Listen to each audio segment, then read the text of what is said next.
So I want to begin by saying I'm doing something that I've never done before, which is talk about something related to my own family. I am, as Ming Bao said, a trained historian, specializing in the late medieval and early modern European period. My current interest has to do with European powers more broadly in the Asia Pacific and Atlantic worlds in the 16th, 17th, 18th century. My training has been mostly as a low country historian, northern France, Belgium, and the Netherlands.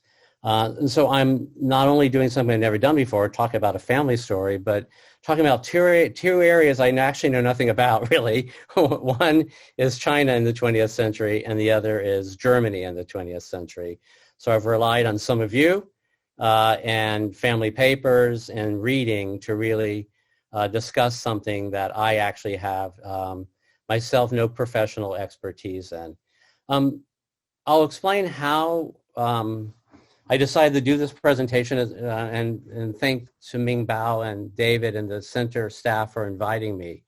And then we'll begin. When I took the job at the University of Hawaii in 2012 from San Diego, I had just inherited a series of family papers that were in very bad shape after the death of my mother, following the death of my father in 2008. It was a very chaotic period. I was moving a family here. I was dealing with my parents' death, and these papers just sat until recently when I began to be curious about them and feeling guilty about the fact that I had historical papers that I had really never spent much time looking at. So I figured I decided last year would be the good time to start going through them. I was hobbled by the fact that although I work in Dutch language and other European language sources, German is not a research language for me. I mean, it's not a language I do regular research in.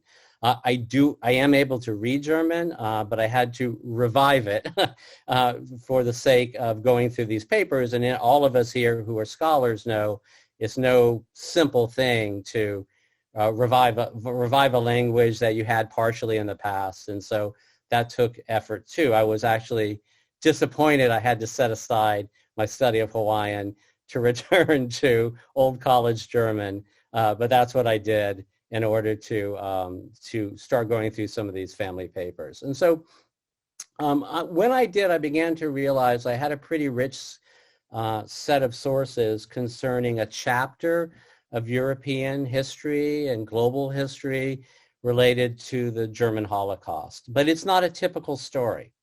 It's not a typical Holocaust story at all. And in that sense, it makes it kind of interesting. I'm going to be speaking today about the history of my father's family, the Arnade family's immigration out of Germany in the 1930s by way of China.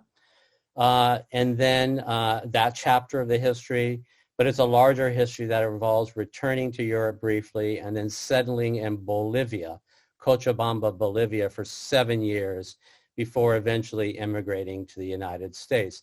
I'm going to be speaking largely about my paternal grandfathers whose letters I have and other memorabilia. A man, though, I want to be clear that I did not really know.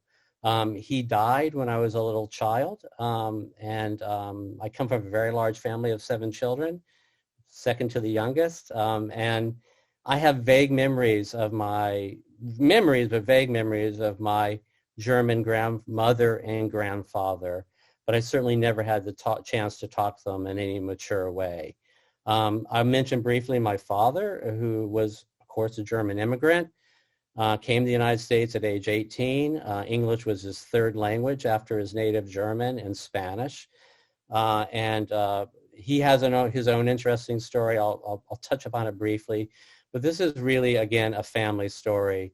And I will apologize in advance about my inability to master correct pronunciation in Mandarin, or if I say something in German that sounds more like Dutch with a Dutch accent. So I'm going to begin by talking a little bit about the family story, which is a European story, because that's the story of how my grandfather ended up a military advisor to Chiang Kai-shek in the German mission to China from 1927 to 1938. That was the period of the mission. So the larger historical story here is the role Germany played as the principal European ally and interlocutor economically, politically, during a certain period of Chinese history from the mid-20s to the late 30s. An interesting story. And here I've had to rely upon Chinese and German historians who have told this story. And the military portion of that is a fairly unknown story still. My father was born, the Arnade family comes from this city, Görlitz, Germany, which, as you can see, is on the border, the most easternmost German city on the border of Poland, in what it was Old Silesia. Here on the right, you see a beautiful Renaissance depiction of the city, idealized in a famous cartography that I've actually studied. It was done in the Netherlands as one of the first world atlases of world cities ever created. I actually even wrote an article about this atlas, and this is an atlas of world cities. And of course, Görlitz was a typical medieval Renaissance trade city along certain trade routes, and so that's where the family settled. Görlitz in Germany has made something of a little revival. It is considered a mini film capital because it's perfectly preserved. It was not destroyed into the Second World War. In fact, they're just about to reopen for the first time since Kristallnacht, the beautifully restored 1911 synagogue in the city. And I've been invited to participate in that event. Unfortunately, I'm not going to be able to attend because of COVID. The Grand Budapest Hotel, the Wes Anderson film, was a film set in Görlitz. There are many other films that were, including Quentin Tarantino's Inglourious Basterds, which is partially filmed in Görlitz. So it's a beautifully restored city. I've seen it originally during the old German democratic days, 1975, as a young teenager, and it was a very different city, a kind of shabby Eastern Bloc, rundown city. It's all been wonderfully restored. Here you have a view of the cityscape and a bird-eye view of the city. My family was part of a small group, but vibrant group of a Jewish community in this part of Germany. Let me say something very briefly. This is not a talk about European history, about the kind of Jews in Germany in the 20th century and the tragedy of the Holocaust. There was you might not know this, but the Jewish community in Germany actually at the time of the rise of the Nazis was not a large community. It was about 650,000 population, less than 1% of the population.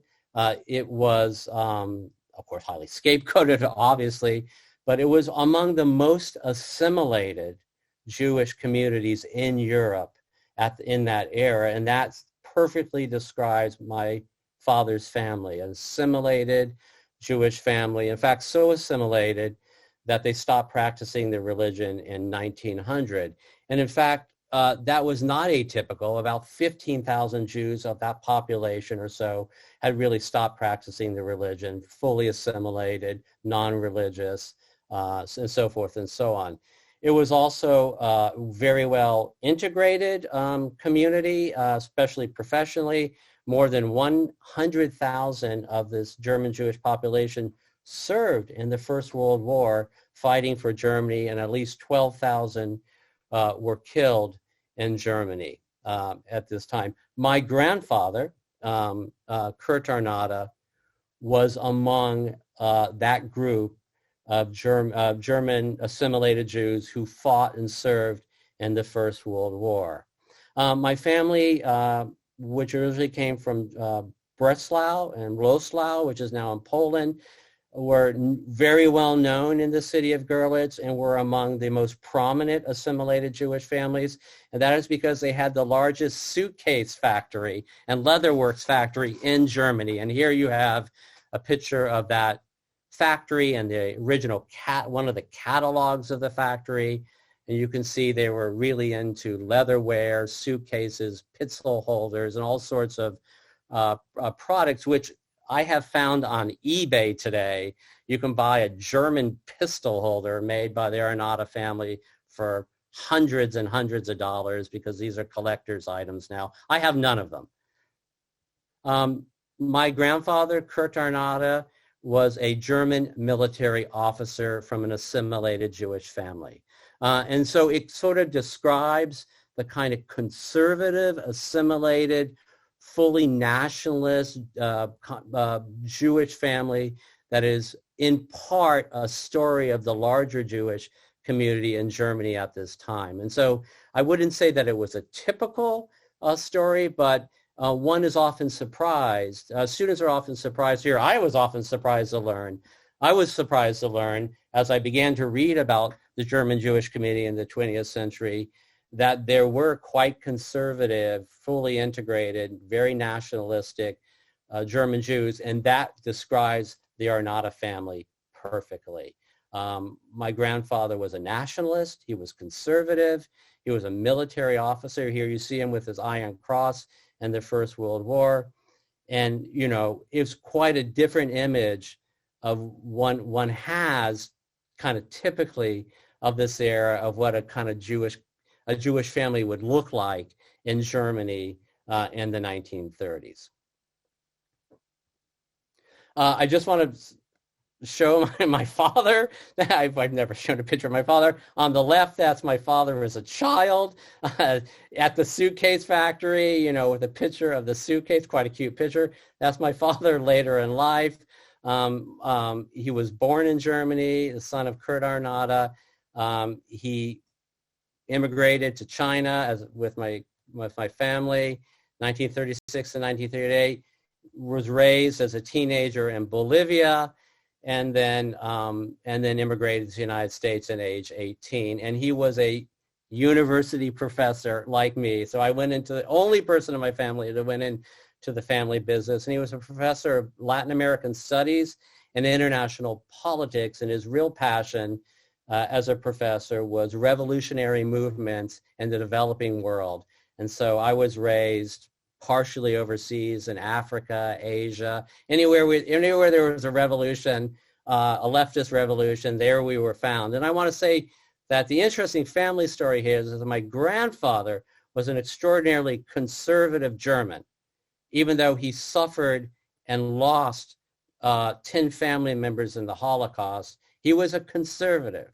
My father was the opposite.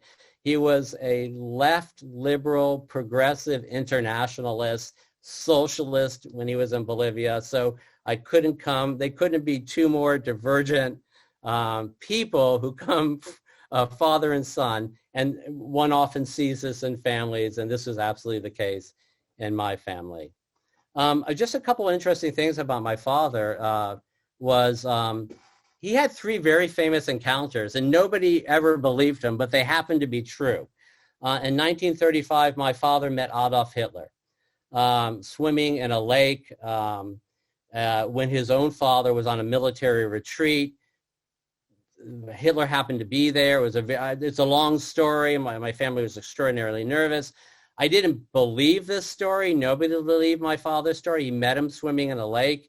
And then when I did research, I found out it was true. Hitler was there the same weekend my family was there, and there's nothing about the story that actually was made up. And my father actually wrote a little essay about it. In 1951, my father met Che Guevara in La Paz, Bolivia, as a leftist, socialist, young person having grown up in Bolivia. That's a very funny story. A little excerpt in Spanish. He told me they were having conversation about revolutionary politics and peasants and so forth.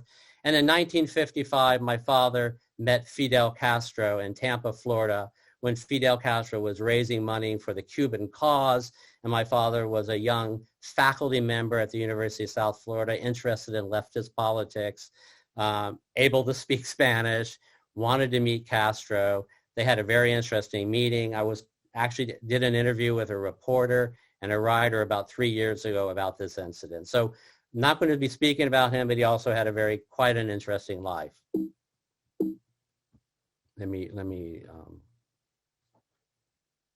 So the family, though assimilated, though highly conservative, though my grandfather was a young military officer placed in the German military, awarded the Iron Cross in World War I. was nevertheless Jewish.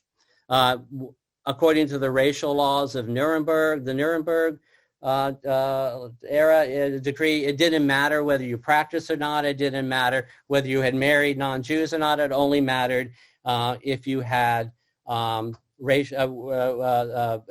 category that they racialized as Jewish. And so my family, though quite integrated, suffered heavily. And here on the left, you see a memory at Yad Vashem in Israel of my father's aunts and uncles and cousins who all died at Theresienstadt and Auschwitz.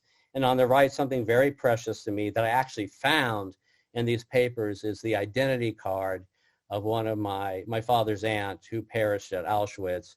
And you see stamped on the left, J for Juden, or Jewish. My grandfather presented an interesting case. He was, unlike the other members of the family, he was a military officer.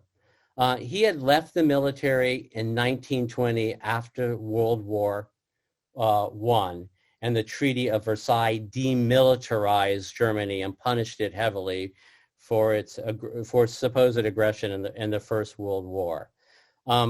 He went into the family business for a decade, running the factory, and then curiously, very curiously, in 1932, he rejoined the Reichsmark, or the German military, before it became the Wehrmacht, or the Nazi military. That was always something I never understood. How could a man who was Jewish rejoin the military in 1932, just when Hitler and the Nazi Party was rising to power? And I didn't fully understand that. And looking at these papers, I now understand what was going on. He was looking for a way to get out of Germany. And ironically, the way to get out of Germany was through the military. So there are many, many different Holocaust rescue stories. And this one is a very atypical one, because my father, his sister, and his parents, unlike his relatives, unlike everybody else who died at Auschwitz, were saved, but they were saved by fascists. And so that is a very atypical Holocaust story. And that is because my grandfather tapped into a network, and that network was very, very important. And it had to do with a kind of sense of bondedness and brotherhood in a very male way among veterans of the First World War. And I have learned through subsequent research that, remember, 100,000 Jewish soldiers served in the First World War on behalf of Germany, and there was an officer corps that was Jewish. My grandfather used his connections through the officer corps to try to find a way to escape through Germany. And that avenue became ultimately the German military mission to China. And that's where I want to turn my attention to, because after all, this is a center for Chinese studies. I'm going to be talking briefly about a period between 1928 and 1938 in China, a period many of you have expertise in and know better than me, of course, as somebody who is not a Chinese historian. It's the Nanjing period of Kuomintang rule. I hope I'm pronouncing that right in China, following the purge of communists from the Kuomintang in 1927. For the government of Chiang Kai-shek in that era, it was the decade of German influence in China. In this era, China had a closer relationship to Germany than any other foreign power, something I did not know. It established a German military mission from 1927 to 1938 to modernize and train the Chinese army. Germany provided the bulk of Chinese foreign credit, in a typical extractive capitalist, early 20th century system. Chinese raw materials in Germany were exchanged for German military equipment, railroad materials, and whole plants that were the foundation of China's nationalized industries. Chinese students went to Germany to receive training in managerial techniques, And German fascism itself, as it developed in the 1930s, provided a certain attraction to Chiang Kai-shek and other elements of the Chinese military elite and political elite, who admired Prussian military ethic and other elements of German history. I am not the expert on this. Some of you are, and so I want to speak in a very tentative and preliminary way about this. What is clear is that in this area of China, especially Chiang Kai-shek and those close to him, looked to Germany as a model. They looked to Germany as a model, as a country that had a unified late. German unification happened in 1871 under Otto von Bismarck, the famous blood and iron chancellor.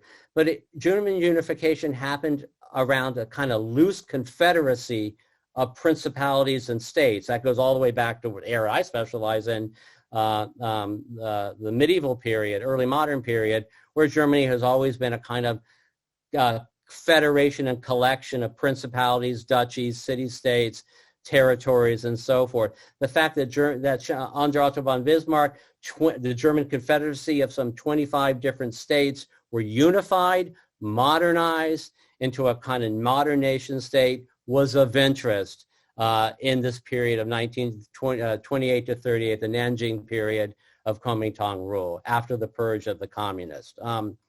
After the failure of the Sino-Japanese War of 1894-95, which exposed Chinese military weakness, Chiang Kai-shek and others looked to Germany, looked to the Prussian military model and the industrialization of Germany in the late 19th century as a model of what China might be able to achieve. In 1927, a German military mission was founded in China to train the Chinese military. Now, this is very interesting because this was not an officially approved mission of the German government. It could not be, because following the defeat of Germany in the First World War, Germany, by the Treaty of Versailles, was demilitarized. It was divested of many of its small colonial possessions, including in the Pacific here, but also in South Africa.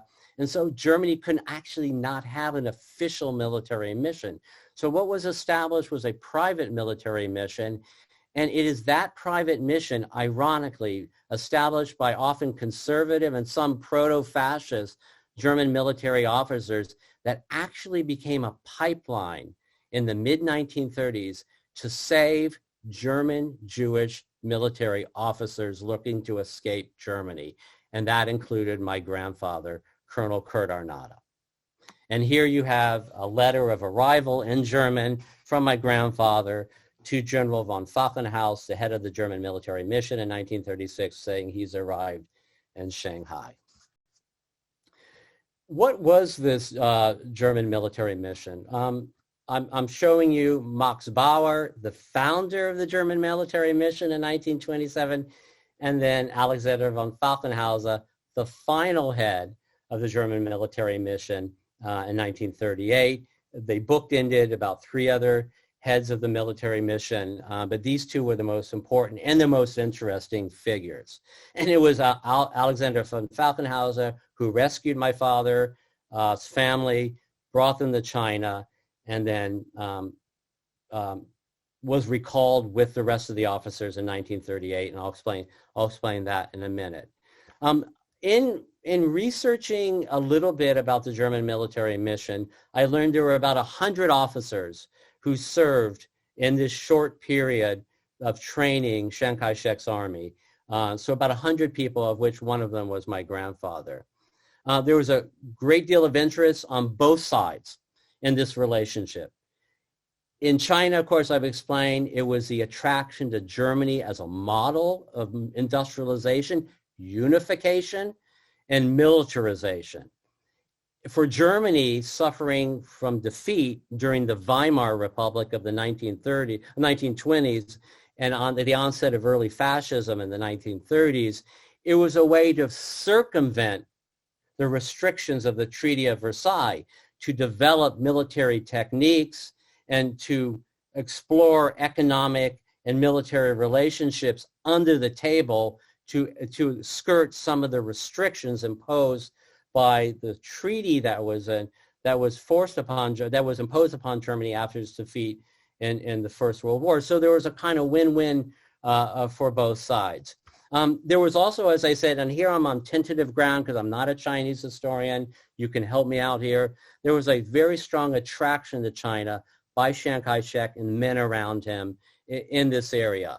There was an interest in fascism. There was even a Chinese translation of fascism, Fan Shi, as is what I read here in English transliteration, an interest in what was going on in Germany prior to the National Socialist and Nazi period, and during the National Socialist and Nazi period, before the German alliance with Japan. Chiang Kai-shek actually wrote a letter to his son who he sent to China, to Germany to study. I didn't actually know this. Chiang Kai-shek's son was sent to Germany to study. Do you know when the German troops invaded Sudetenland? If you know European history, Chiang Kai-shek's son was embedded in the troops that invaded the Sudetenland. Here I'm going to read from a letter from Chiang Kai-shek to his son in English, so I don't know what the original Mandarin says. He says this to his son, who is studying in Germany. China should learn from a country that is solid, not fancy. We have nothing to learn from the Japanese. Their goods are too cheaply made.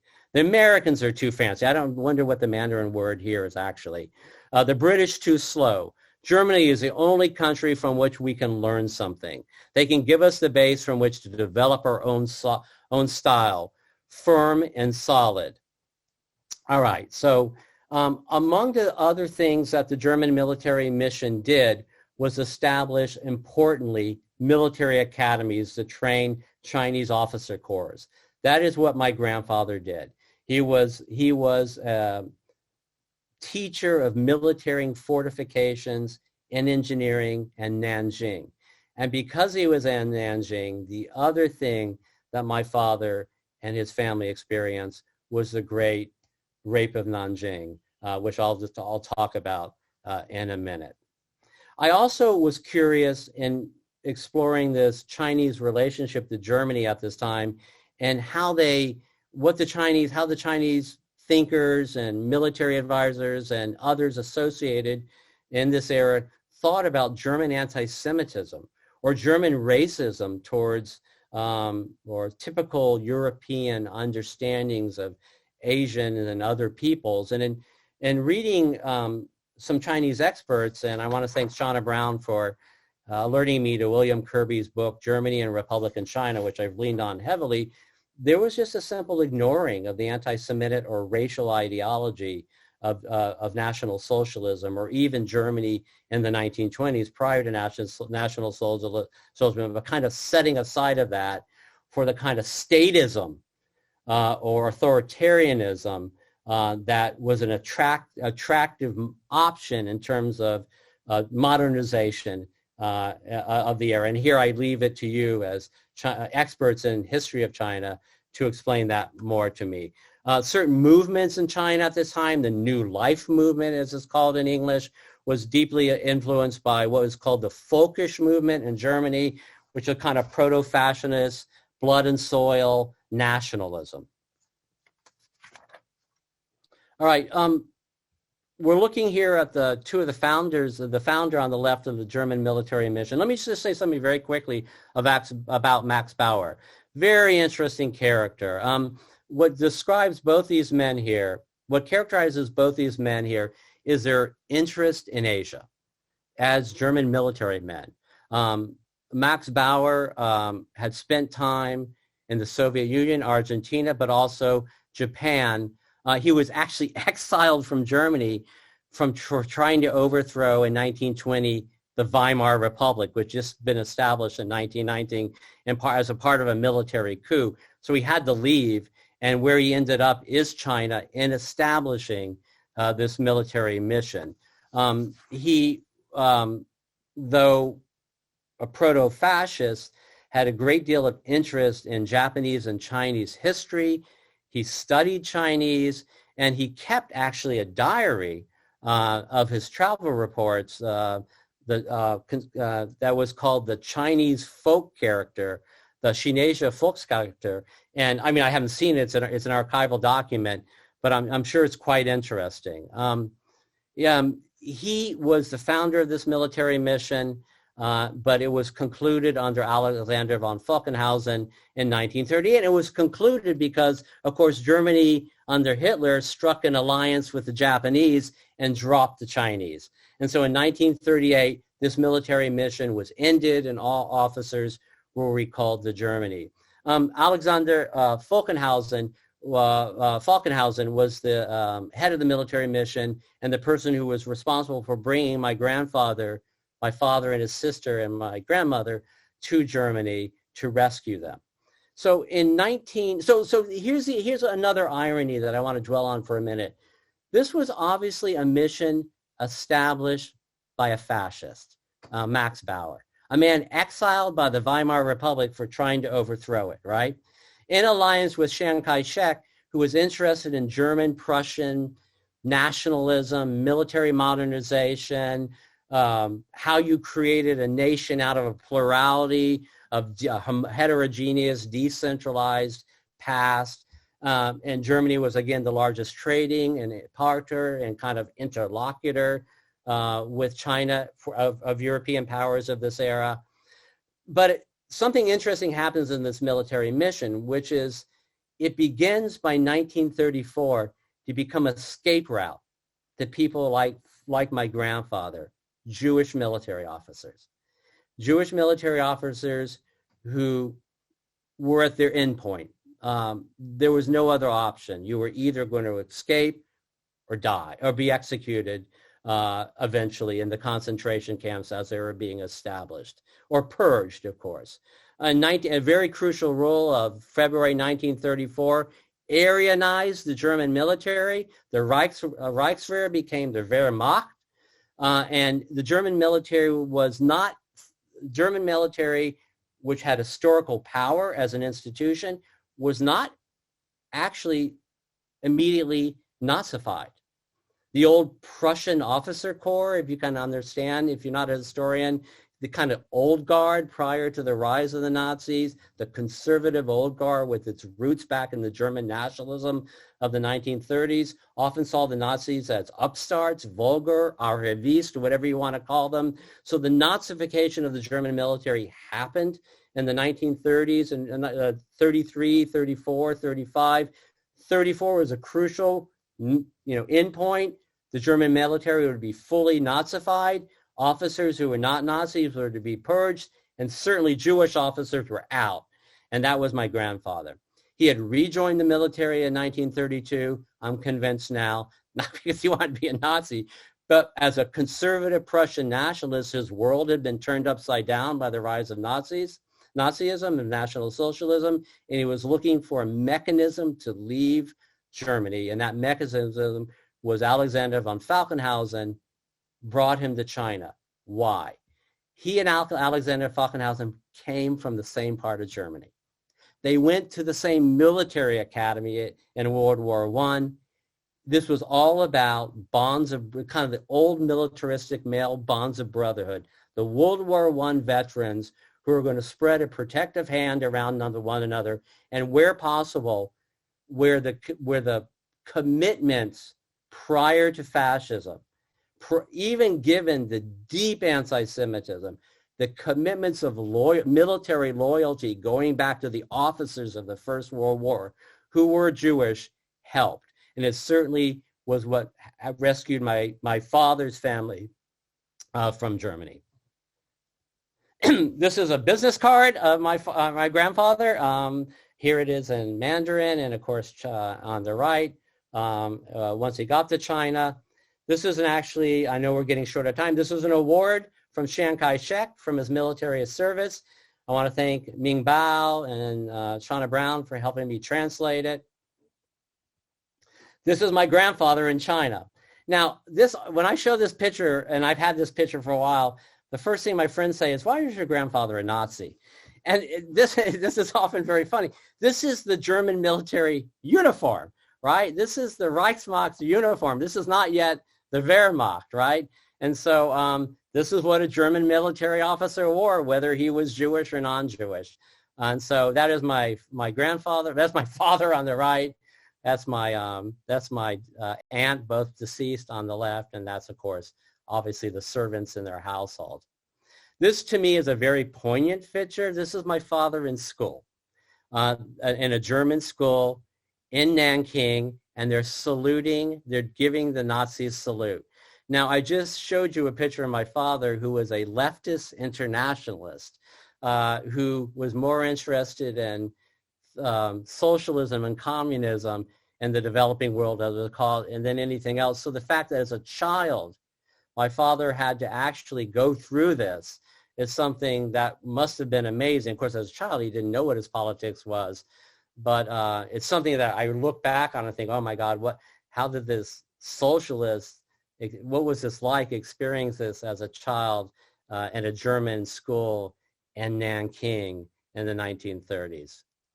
This was my grandfather departing China in 1938 with some of his, in German, it says this is, Mr. Arnade leaving Germany, saying farewell to his students. He taught at the military academy in Nanjing, and he was a teacher of military fortifications and munitions. And as I said, in 1938, when there was the Japanese-German alliance, Hitler recalled all the officers in China, bringing them back to Germany.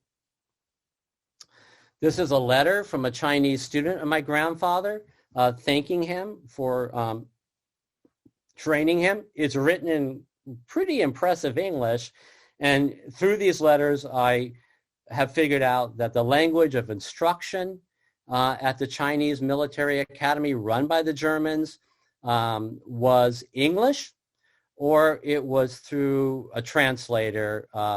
The English, the medium of communication was English.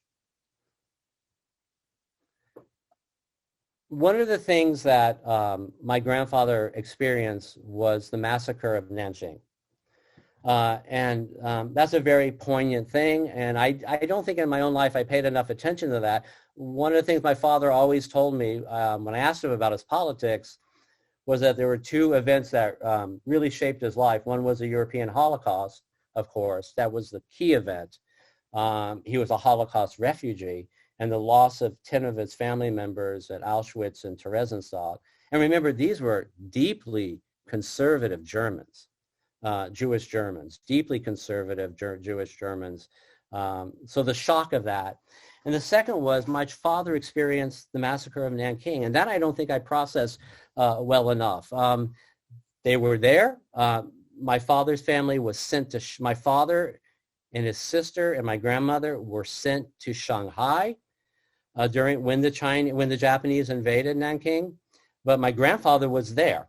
And on the left is a report in German that shows the property damage to my grandfather's house in Nanking. It was a very lightly damaged, but proof positive that he was living in Nanjing and working in Nanjing at the military academy, and had damage to his house. And on the right, I was wondering what happened to my grandfather during the actual months, late December 1937 to January or February 1938, when the massacres and the brutality of occupation took place. And it turns out my grandfather was fighting with Chiang Kai-shek's men in Wuhan to the right, and there he is listed on the right. It's in German as a military munitions pioneer, which is a military engineer in the province, in the district or province or whatever you call it in English, of Wuhan. Excuse me, the next two pictures are brutal. My grandfather took these pictures in Nanjing. So he was there to survey the damage. He was fighting with the Chinese nationalists and the Kuomintang and Wuhan, but he came back. And I will only show you a few. There are some really brutal pictures that I won't show you, but these are his own photographs of Nanjing when he returned with the forces following the 3 months.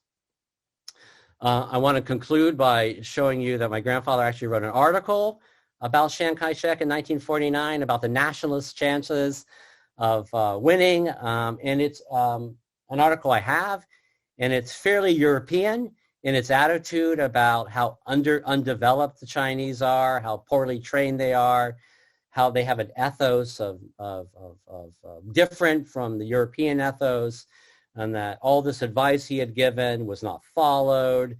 He had given a series of very important fortifications advice about how to save Nanjing and so forth, and it was all ignored. And so it's a very European style that describes the Chinese as not developed enough, lacking in military discipline, too chaotic to organize, and so forth. So a typical European colonial sensibility. I want to end by talking about von Falkenhausen a little bit, the person who rescued my family, because, as I said, that's not a typical Holocaust story. You're rescued by other fascists. And von Falkenhausen was recalled to China and became head of the military occupation of Belgium, a country I study. And it had a very interesting after story because he was arrested by the Allies following the defeat of Germany in the Second World War, had been found to have rescued many, many Jews in Belgium, had plotted against Hitler as part of the officer revolt against Hitler in 1943, and was sent to Dachau in 1944, concentration camp by Hitler in 1944, but yet found guilty by the Allies and imprisoned shortly for 5 years for his role in Nazism. He actually had a Chinese-Belgian woman intercede on his behalf and have his sentence reduced. And that is because her uncle in China had served under von Falkenhausen, and she had intervened in Belgium on behalf with the Allies on behalf of him in reducing his sentence. There's actually a 12-part miniseries in Chinese about her life, I found out, which I can't understand because it's in Mandarin. So a little bit of an overview of the German military mission in China. I apologize for my lack of true expertise in either 20th century Chinese history or German history, but I hope I've shown you some interesting slides, and I'm certainly happy to answer questions if I can. Thank you so much, Peter. That was really fascinating. Fascinating family history. We do have a couple of questions, and I'd like to take them in the order that we received. The first one is from Fabio Lanzaro from the History Department. It says, Peter, you mentioned that you did not know your grandfather very well. Do you think that this distance from persons you've been talking about might actually be an analytical strength? I want to answer that very clearly, yes. Because one of the things I'm very interested in is his relationship to Judaism. And it was an extremely vexed relationship. And I don't think, if I weren't the grandson who didn't know the grandfather, who didn't really know the grandfather, it'd be much more psychologically complicated for me to unpack that. So that's that would be like a Jewish history presentation, because this was a man who was in denial about being Jewish. Yet when he finally made it to the United States in 1948 at the age of 56 and settled in New York City. It's a long story. He wanted to hang out with Germans, and the only Germans, the biggest Jewish community was the German Jewish refugee community. And he really later in his life began to reintegrate in a more serious way or confront Judaism. He was never practicing Jewish, never fully admitted that his father and mother were Jewish. And this is a guy who thought he could hide from the Nazis when his own father was named Julius Israel Arnade. I don't think that was going to be possible to hide exactly what you were, but it's an interesting story about Jewish assimilation and what happens when one re-Judaizes, that's the term that uses, later in life. But yeah, I think that analytical distance does help. Mm-hmm. Okay, that distance does help analytically. We have another question that relates to your grandfather. This is from Wang Wenshen. says, did your grandfather know John Rabe, a Nazi party member and German businessman who was also in Nanjing and saved a lot of Chinese civilians during the Japanese occupation of the city? I don't have direct evidence of it, but he must. That's all I can say. He absolutely must have known him. The German community there was small. My grandfather was asked to develop a plan to fortify Nanjing. I can send you the article that he wrote about it, and there's no way he could not have interacted with Don Rabe. My father, actually, who didn't like to talk about Germany very much at all, he actually encouraged me never to study German. He said, do something useful like learn Quechua, an Aztec language, or, he was just not interested in that past. He did tell me, though, that what the events of Nanjing deeply affected him, his sister, and his parents. And my father was actually one of the first American professors to develop a course on genocide and the Holocaust in the 1970s. And when I asked him later in life, because I wasn't paying attention to that as a teenager, I was into rock and roll and sports and other stuff. When I asked him why he did that, he said it was because of Nanjing, because of what he saw in Nanjing in comparison to the Holocaust, what he experienced, and he began to be interested in global genocide. And he was one of the first to develop a course, I said, on genocide in a political science department. Mm-hmm. Okay, here's an interesting question, actually, that was also on my mind, which was, how was the military mission financed? I think you did say that Chiang Kai-shek contacted this as a private thing, right? It wasn't done officially. So it was. Thank you. Yeah. I'm sorry. It was entirely financed by the Chinese. Question is by Helene Satz. Okay. Mm-hmm. Yeah, it was entirely financed by the Chinese. There was no German financing whatsoever. These were private contracts. Mm-hmm. Oh, private contracts. Okay. Okay, here's a comment from Richard Volstesky. It's fascinating discussion. What are you planning to do next on your family history? And I've got to eventually write something, I think. Eventually write something. And it's a longer story. They went to Bolivia and got involved in leftist politics in Bolivia. So there's a story there. And so I will one day take the time to learn it more thoroughly. But yeah, there's a lot to do. There's a lot of research to do in Bolivia. Thank God I know Spanish enough so I can do that. I'm going to get help with the Chinese sources with people like you here at the Center for Chinese Studies. And here's a question from Stephen Chudy. It says, so your grandfather returned to Germany, eventually participated in an officers' revolt and was imprisoned, liberated by the Allies, and then sentenced? Wow. No. Oh, sorry. That's not my grandfather. That was von Falkenhausen. Oh, okay. What happened to my grandfather was, very quickly, because I know we're out of time, they were recalled to Germany because of the alliance with Japan. Actually, von Falkenhausen, the last thing he said to Chiang Kai-shek was, I will never divulge to the Japanese the military plans we develop with you. And I don't think he ever did. I think when he went back to Germany, he kept because the Japanese wanted from the Germans, what are those military officers? How do they train the Chinese? And he never divulged that. My grandfather went back. He shouldn't have gone back. It was a huge mistake. Mm-hmm. And within a week, he figured out they were all going to be sent to Auschwitz. Mm-hmm. And so he's very resourceful. He escaped. The Quakers rescued the family, and they were in hiding in Switzerland for 6 months. And then he was offered 2 jobs, one in Indonesia and one in Bolivia as a military teacher. And he took a job in Bolivia. That resulted in problems because who came to Bolivia after the Second World War? A bunch of German Nazis. Right. So the joke I like to tell people is my family was run out of 2 continents by Nazis. First Europe and then Latin, and then 2 countries, first Germany and then Bolivia. Mm-hmm. Okay, here's a question from Monte Elias. Any knowledge of the exact recommendation for the fortification of Nanjing that were not followed?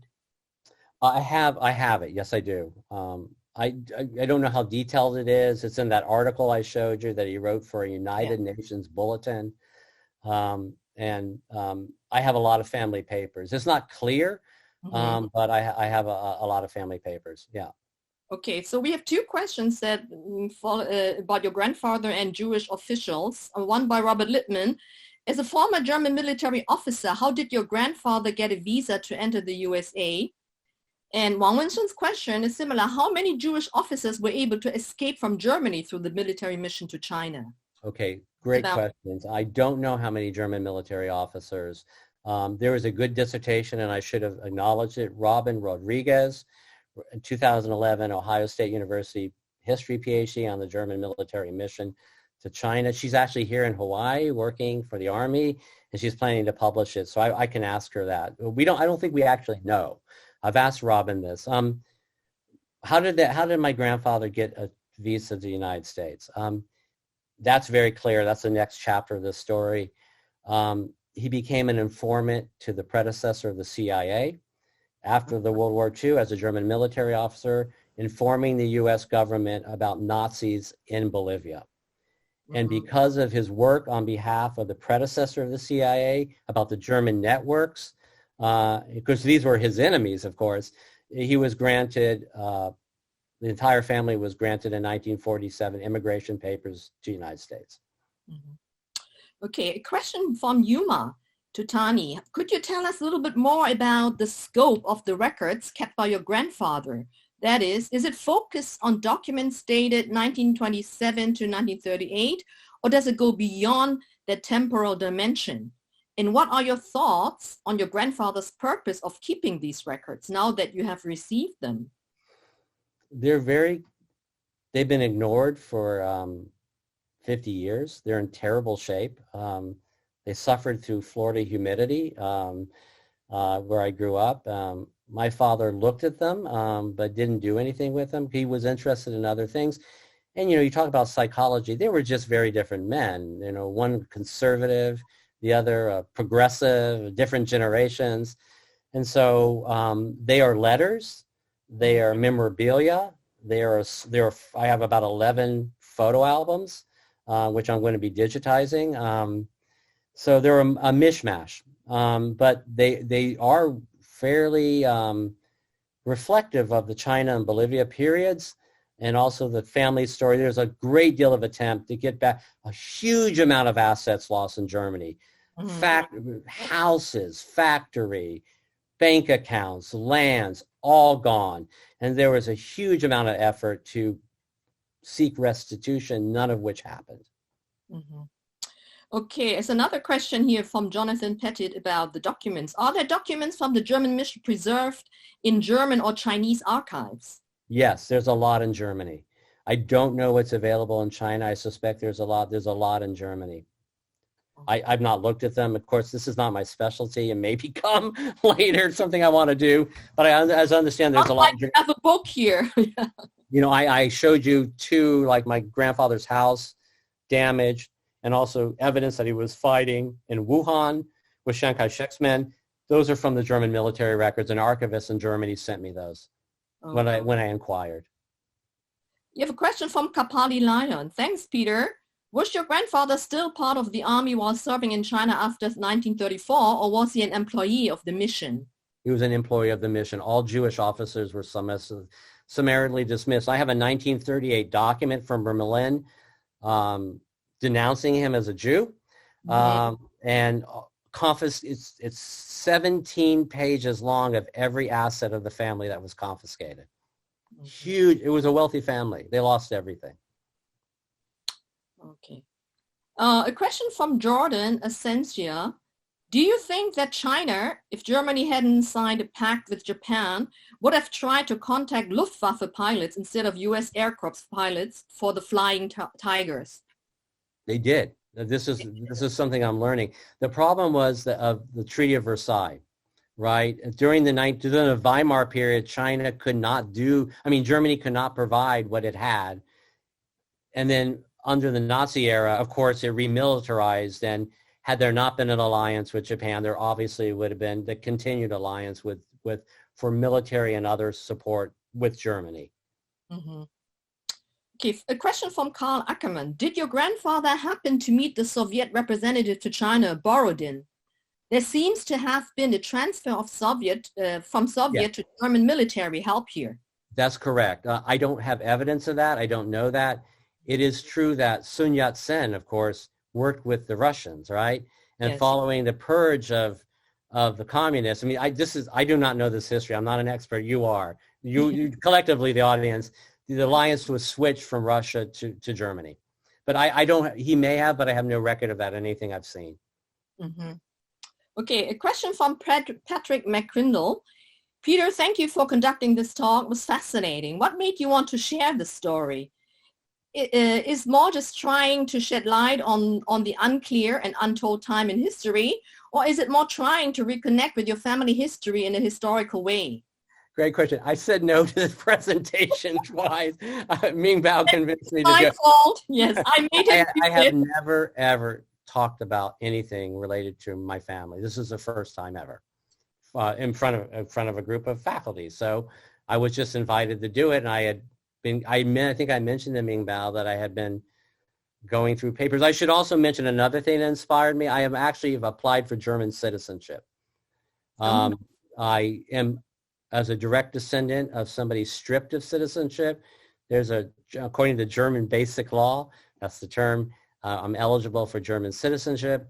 And, I wanted to reconnect the family to Germany. And I also, frankly, if I could take off my dean's hat and just wear my hat as a private citizen, was worried about Trump's America and was eager to get an EU passport. Okay. Okay, so I have a question actually. On the flyer that you said, where there's a picture of your grandfather sitting in the first row, right? I think he's the fourth on the left, right? The gentleman with the tie. The caption actually says that he came up with a strategy that was not followed by the Generalissimo. And I'm curious what that strategy was. Well, it's in this article I found. It's about how one fortifies and saves Nanjing, and whether he's exaggerating, whether this is true, I don't know. It's just what's claimed in this article that he wrote. Oh, okay. But I mean, it does. For example, I never believed my father's story that he met Hitler, and then I actually am ashamed. Like when I was doing research as a historian on this topic, I looked at the historical records. Oh, it's true. He was there that weekend. My family was there that weekend. My father went swimming in a lake. There was Hitler standing on a raft. He was calling the German boys swimming in the lake. So I had always blew it off as a kid saying, that's a real flight of fantasy on your part. It happened to be true. So I have found that my grandfather loved telling stories. He was a real storyteller. And that's just why he kept so many records. But when I fact check them, and the ability that I have to fact check them, they often are true. And so that is what I found. I mean, I'm a historian. I always seek what's true. If there's uncomfortable truths, I'm happy to acknowledge them. But what I found is more or less the story's true. It's, to me, a very interesting story about a right-wing Jewish German family. Very conservative, very nationalist, not the typical story. And a related question to that is, you mentioned that you actually had so many Arnade family members that died in Theresienstadt in the concentration camp. In Auschwitz and Theresienstadt, yes. Yeah, and so what was the relationship, talking about uncomfortable truth, right? Knowing that your grandfather, right, was working for the Reichsmacht. I mean, how was that? I mean, you mentioned, it was difficult for you to reconcile that. So how about the larger family, and particularly the descendants of the people who died in the concentration camp? I mean, it's one of the 1930s in Germany were 20s and 30s, utterly chaotic, utterly, everybody made different choices. And, my grandfather in his letters explains that he rejoined the military to resist its Nazification, to fight the Nazis. Was that true, or was he really just trying to get out of there? Or, he was clearly trying to get out of there. Did he have certain fascist sympathy? It's really hard to discern these things. It is true of the five brothers. He was one of five brothers. He was the most conservative of all of them. And in his later, he voted for JFK in I realized that when I was going through his papers. He became a kind of New York Democrat, but he always defended Germany. This is part of the psychology that's fascinating. He always defended Germany. Was a great country that was hijacked by Nazis, but there should be no collective guilt, etc. So she was a German patriot to the end. We have one question from Alicia Lowe. It's just a question of curiosity. She says, was the student who wrote to your grandfather Chinese? Yes. He was one of his students in Nanjing. Okay, and then we have a question, this very general question is, what culture do you most identify with, given your different... I'm just a typical American, right?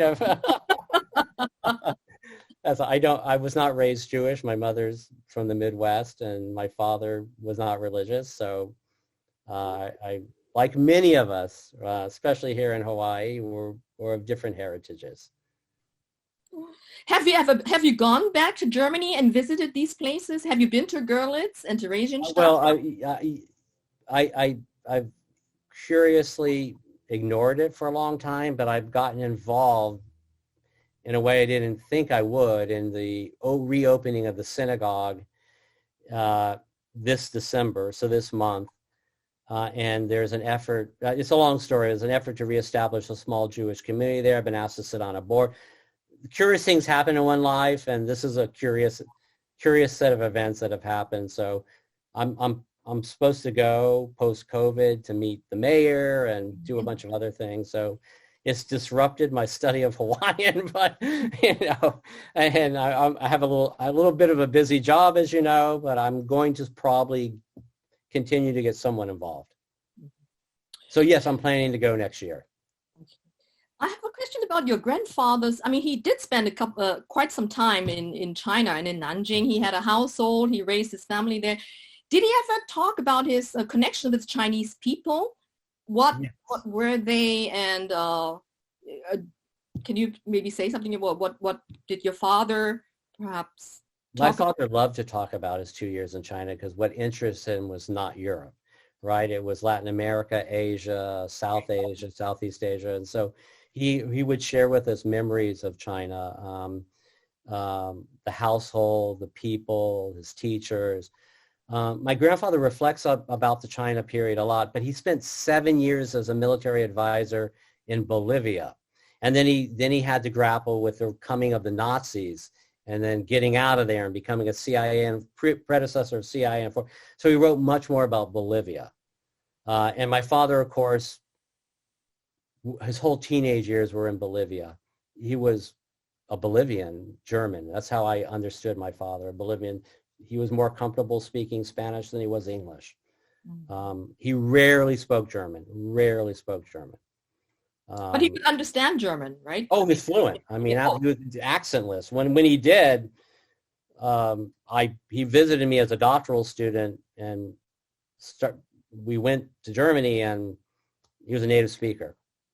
But I very rarely spoke it. Never spoke it with the children at all. My brothers, and so never. Okay, I think we have taken all the questions from the audience, but I see on the screen here you still have that Chinese it's actually a license, right? That was issued to your grandfather, and maybe you said Shana translated that for you. Maybe for the audience who don't know Chinese, you can maybe. Oh, I don't have the translator in front of me, so I'm going to have to rely on one of you. Oh, okay. I think it's basically just saying that it's recognizing your grandfather for his service. Right, it's to the Army, Navy, and Air Force. It's a certificate to recognize his recognition according to certain rules in the Army, Navy, and Air Force charter, or what it is, and it's giving permission to the government to bestow on him a medal of certain ranks. Yes, right, there he is. And so it was signed by a committee chair. And issued in it says the 27th year of the Chinese Republic in July, so that is 1938. Thank you for doing that. Listen, thank you all for coming. Of course, I have no expertise in this. It's a family story. Thank you for for encouraging me to do this, because I would have otherwise done it. And something different from the Center for Chinese Studies, but the broader point is I'm very much enjoying working with spas and the centers and SPASA's mission and the new college. We're the largest college at Manoa. We deliver 25% of all SSH on this campus, and we have a fabulous group of students and faculty. I really enjoy working with all of you. So thank you for letting me take a break from that and having this discussion. No, thank you very much. And as several people in the audience have commented here, it seems like you have a book here in your hand. It's just, you just need to find the time, sit down and write it like the rest of us. Yeah, right, exactly.